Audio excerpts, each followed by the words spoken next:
Shalom, que la grâce de Dieu soit notre partage partout où nous sommes en train de prendre le temps de prière. Alléluia. Que le nom du Seigneur soit béni. Prenons quelques temps de prière avec nous. Abonnez-vous au maximum. Merci déjà pour les encouragements que vous faites sur nos différentes plateformes.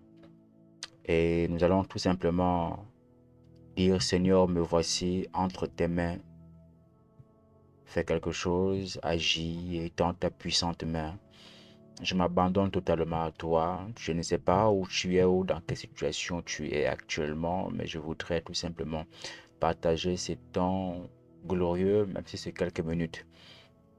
Compte tenu que je suis frais pour une grande réunion au sein de la Fédération des Églises de Reveil et Ministère évangélique, en abrégé ferme, dont je suis responsable de la communication. Et je voudrais vous inviter à venir nous visiter, prendre part et plus de connaissances sur d'autres fédérations qui regroupent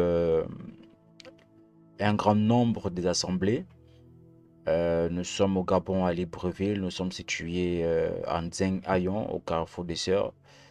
Et vous pouvez évidemment nous contacter même par ma page et je transférerai le message via le contact du coordinateur général qui est le révérend Ulrich Osinji, qui est le coordinateur général et qui est évidemment placé sur la permanence pour veiller à ce que vous soyez évidemment bien reçus. Je suis José donc Melvin, je suis membre de la communication et je suis leader de MAC, le ministère apostolique et prophétique du combat spirituel et la savane des lions. Donc je voudrais évidemment prendre un temps de prière avant de me déplacer afin de te recommander entre les mains du Seigneur. Pendant même que je suis en train de parler, que la main de Dieu soit sur toi. La Bible dit, venez à moi, vous qui êtes chargés et fatigués, je vous donnerai du repos, je vous donnerai à manger, je vous donnerai à boire, parce que quand on parle d'un repos, on parle de toutes ces choses, manger, boire, faire une sieste, essayer de réfléchir à demain, essayer de réfléchir à l'année prochaine. Père, me voici entre tes mains, Seigneur. Je m'abandonne totalement à toi. Dans ta présence, Seigneur, je vais m'abandonner. Je m'abandonne totalement, totalement. Mes fardeaux, les manquements, tout ce que je peux évidemment avoir qui semble un manquement dans ma vie, je m'abandonne à toi. Au nom puissant de Jésus-Christ, nous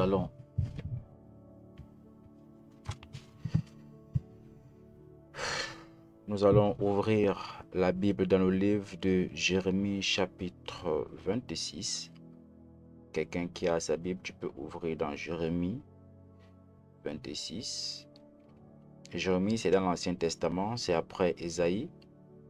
Pour ceux qui lisent, qui méditent la parole, donc Jérémie 26, verset 14.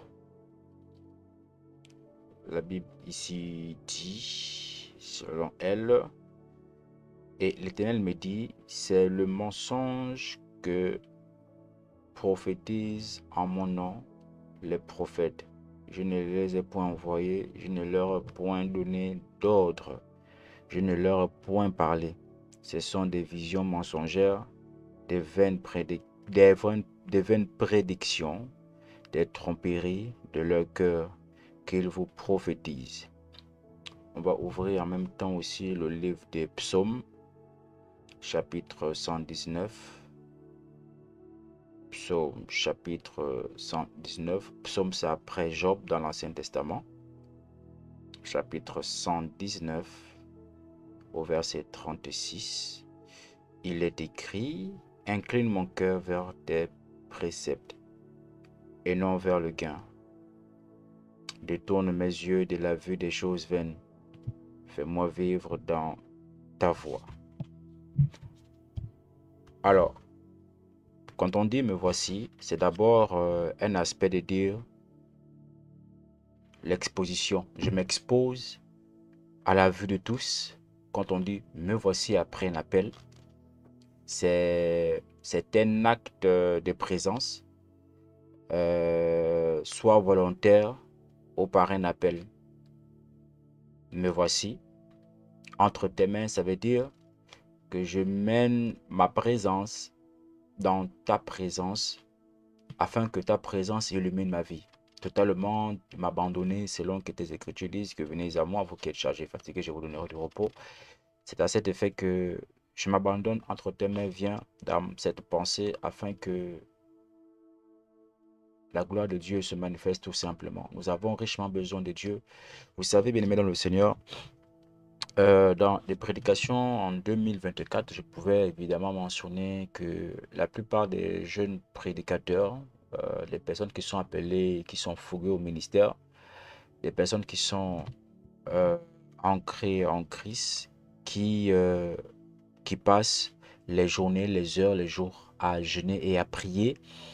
Et j'ai dit, Seigneur, mais c'est vrai, là, on a fini de prêcher, on a fini de... Mais là, moi, je faim physiquement.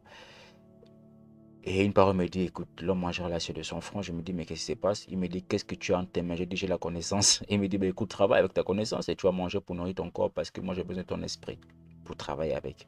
J'ai aussi besoin de la force de ton corps pour travailler avec. Et j'ai dit, Seigneur, me voici entre tes mains. Je n'ai or ni argent, mais ce que je te donne pour te servir avec. Donc, je dis, Dieu, voici mon cœur. Parce que mon corps est souillé. Voici mon esprit. Voici mon corps, voici mon âme. Je m'abandonne totalement à toi. Vous savez, lorsque un enfant est dans la présence de son père, cet enfant est abandonné totalement à son père, aux ordres, à tout, aux devoirs, aux leçons, à tout, aux corrections. L'enfant est abandonné. Je voudrais évidemment rappeler à l'esprit de quelqu'un que nous avons tous des obligations. Mais lorsque le père appelle, ou bien lorsque nous sentons des difficultés, il faut savoir prendre le recul. Quand je parle du Père, je parle de Dieu, de Jésus de Nazareth. Amen bien. C'est pourquoi me voici entre tes mains. C'est un acte d'humilité. Vous voyez, la plupart des personnes que le Seigneur a appelées dans la Bible, ils ont toujours dit me voici. C'est-à-dire qu'ils ont toujours montré leur disponibilité à un appel prophétique ou un appel ministériel. Ils ont toujours manifesté leur présence, pas seulement leur avis, mais manifester ce qui est bien à leur égard pour que la gloire de Dieu se manifeste. Et je voudrais tout simplement dire à quelqu'un que nous avons besoin nous avons besoin de nous abandonner dans la présence de Dieu. Nous avons besoin, quel que soit ce que nous sommes, les richesses que nous avons. Vous savez, je pense que d'ici, je ferai un enseignement prophétique à cet effet. La mort et ses mystères et de tout ce que nous avons possédé au temps vivant et comment ces choses seront évidemment récupérées par certaines personnes qui n'ont jamais payé le prix pour obtenir ce que tu as aujourd'hui. Et j'ai compris que nous vivons du jour au lendemain. Le Seigneur pourvoit chaque matin. Vous savez, lorsque Abraham et son fils pouvaient aller à la montagne, le fils qui s'appelait Isaac, qui était le fils unique, le fils unique d'Abraham, pouvait poser la question à son père, mais père, nous avons du bois, mais où est le cost, où est l'offrande? Il me dit, écoute, Dieu pourvoira. Donc, lorsqu'ils sont arrivés à la montagne, la Bible dit que les serviteurs sont restés derrière, il est monté avec son fils, et là-bas, lorsque le père a pris à lever la main pour mettre le couteau sur l'enfant, à ce moment, il y a eu une forte présence, une forte puissance est descendue de l'endroit où ils étaient. Et il y avait comme un bélier quelque part, caché quelque part, qui était attaché voilà, dans une broussaille. Mais il y a quelque chose d'étrange, c'est que Abraham avait prophétisé et dit, Dieu pourvoira pour devant, Dieu pourvoira pour demain, Dieu pourvoira pour l'année prochaine. Abraham était un homme prophétique. Il commandait au matin, il avait l'autorité. Il commandait au matin, chaque 5 heures, il sortait, il partait parler à la nature. Il partait parler. Voici pourquoi, quand il était avec son fils, il pouvait dire, laisse mon fils, comme toi. Le sacrifice est devant. Dieu seul pourvoira. C'est à ce moment qu'il y a eu un miracle de l'apparition de ce bélier. C'était incroyable. C'est pour vous dire ceci. Dieu pourvoit toujours. La mort et tout ce que nous avons possédé ne concerne que la terre. Nous avons un autre but après la mort. Donc c'est un message que je parlerai plus tard. Par la grâce de Dieu, je voudrais tout simplement, avant de rentrer dans la salle de réunion, afin de pouvoir assister à plusieurs projets qui est présenté au sein de la Fédération des Églises de Réveil et ministère évangélique.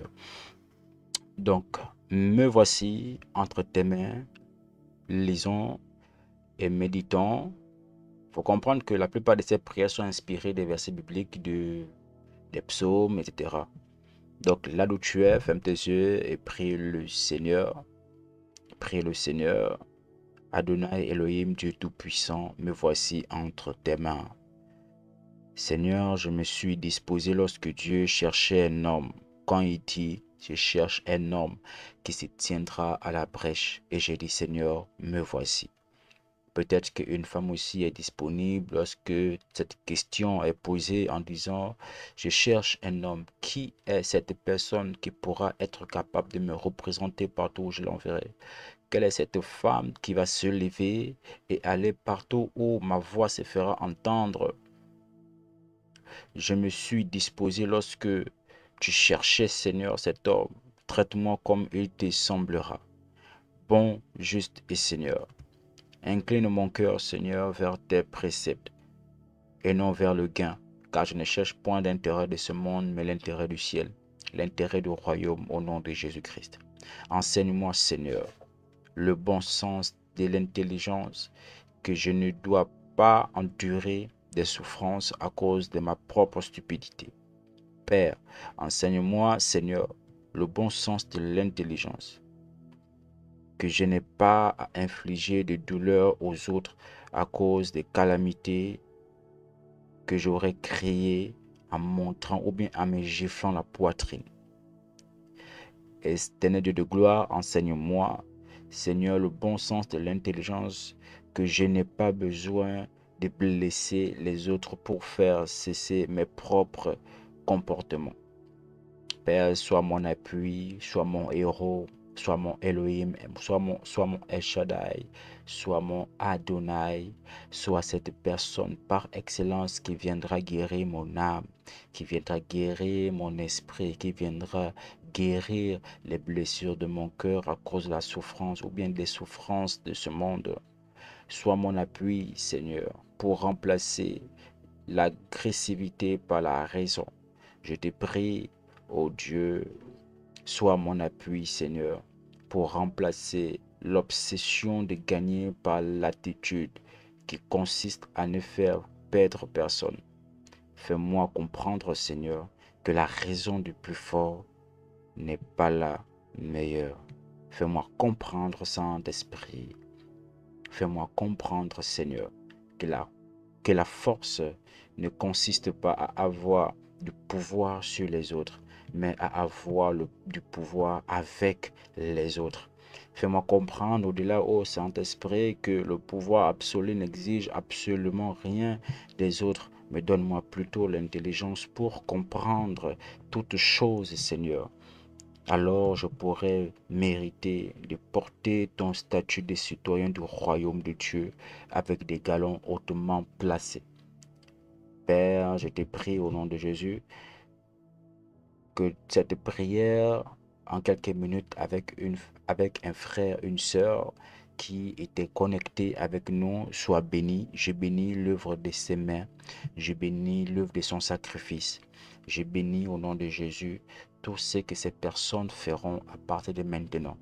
Père, que ton nom soit encore élevé au siècle des siècles, que ton entourage soit béni, que mon entourage soit béni partout où tu m'as suivi, que toute ta famille soit bénie. Je prophétise de là d'où l'onction est sur moi, de là d'où tu entends le son de ma voix.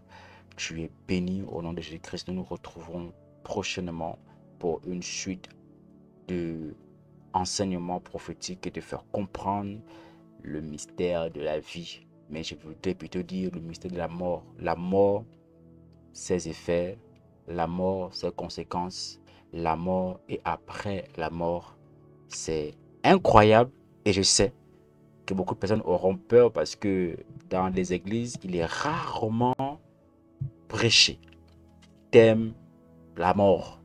Vous allez comprendre la vie, la puissance, le mariage, mais vous n'allez jamais entendre le thème la mort. C'est incroyable que les gens veulent aller voir Dieu, les gens veulent aller voir Jésus, les gens veulent aller au ciel, les gens veulent aller au paradis, mais ils veulent fuir la mort. Frère, tu ne peux pas connaître la vie si tu n'as pas connu la mort. Et la vie dont je te parle, c'est la vie éternelle. Shalom.